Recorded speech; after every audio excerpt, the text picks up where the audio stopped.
but that's kind of the mantra of the first Mars rover Curiosity mission. So I'm wondering if you might be able to take a stab at how you look at this Europa Clipper mission compared to the extensive life habitability questions that have been addressed in the Mars program. Thanks. Absolutely. So our Mars program is very robust, as you know, and we have been searching for habitability and life for quite some time now.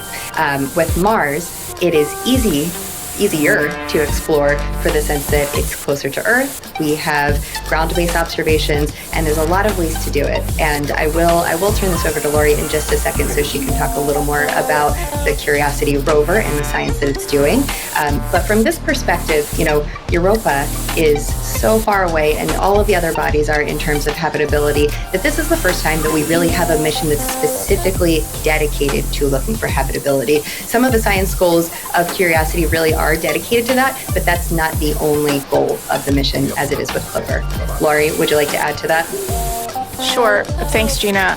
I think it's actually a great question. I like to talk about the fact that we're kind of in a space race with ourselves when it comes to thinking about looking for life, right? We're thinking about habitable environments on Mars. We're thinking about them on Europa. We're thinking about them on extrasolar planets, where we're also trying to get to the point where we're analyzing the photons directly from those extrasolar planets so that we can ask questions about their habitability. To me, this is an exciting foundational underpinning of NASA's space science program right now.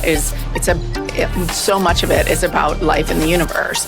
On Mars, we're looking for ancient life because we know the environment there was much more habitable, more liquid water around very early in Mars history. And of course, it actually preserves the time in planetary evolution, the first billion years of planetary evolution, which is very hard to explore even here on Earth. We've got that on Mars.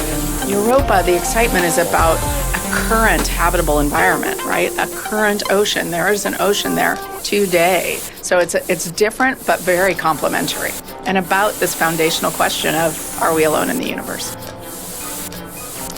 All right, thank you, Dr. Leshin. Armando, do you want to take a stab at that question about how the launch period got extended? Oh, sure.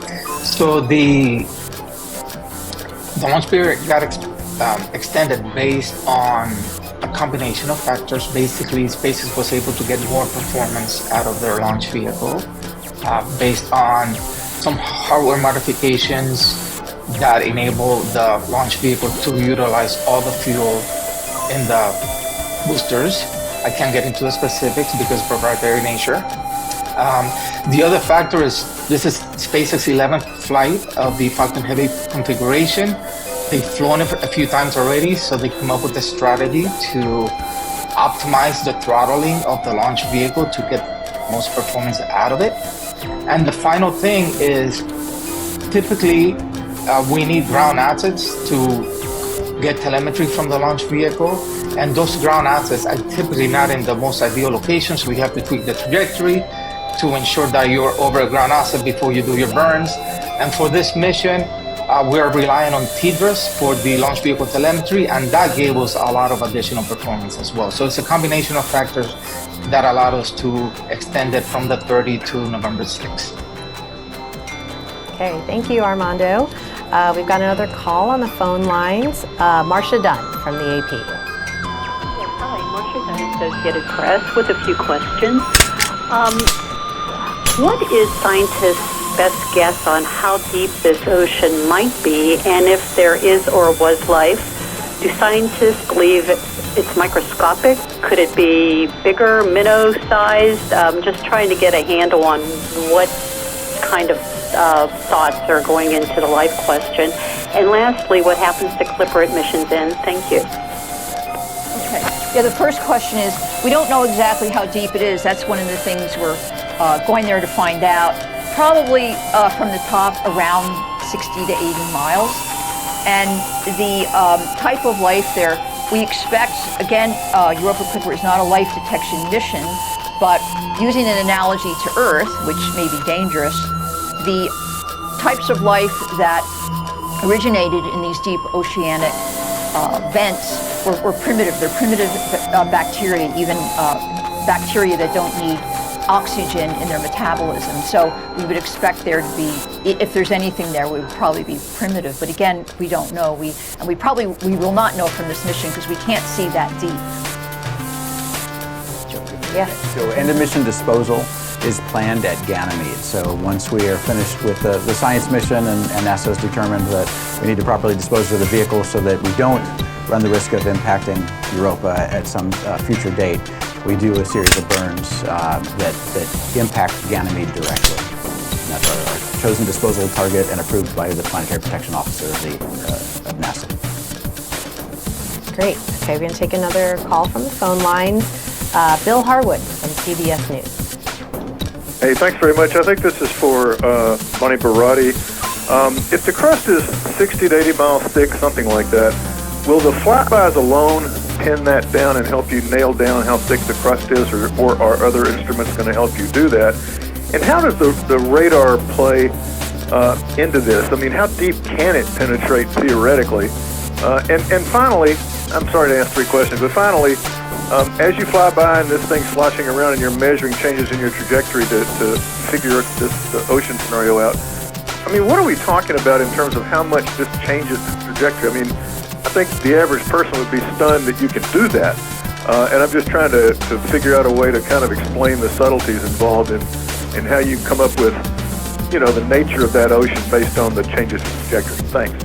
Yeah, okay, thanks so much. Great question. So first of all, the crust itself is only, we're going there to find out, but it's more like 10, 15, 20 miles thick. The ocean is as you could see from the cutaway, is actually much deeper. The ice penetrating radar, which is similar to ones we've used on the Earth and also on Mars. There are two instruments in orbit around Mars now.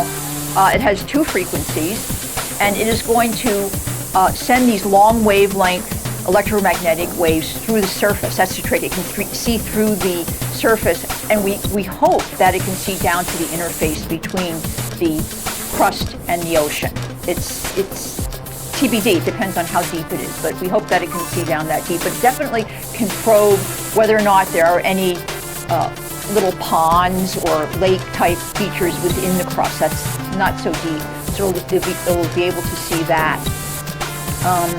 Let's see, oh yeah, the sloshing. Okay, so our instrument, we have a navigation team here that can really track the position of the spacecraft within meters and in some cases within centimeters. So the pull of the ocean on that spacecraft really varies according to how thick it is, how dense it is, what the composition is, and the navigation team will be able to track all those changes and understand the nature of the ocean. And the instruments that will be doing that, first of all, there's a magnetometer. The characteristics of the ocean are also told in its magnetic field. So this induced magnetic field that Europa has, magnetometer will be tracking that. And the gravity experiment on board the space, there's kind of an additional experiment, which I think I neglected to mention. There's a gravity experiment that just uses the antennas to track the position of the spacecraft, and that does depend on the depth and the nature of the ocean. And again, the gravity experiment tracks it to within meters and in some cases centimeters. So we will be able to tell a lot about the ocean from both the gravity experiment and the magnetometer.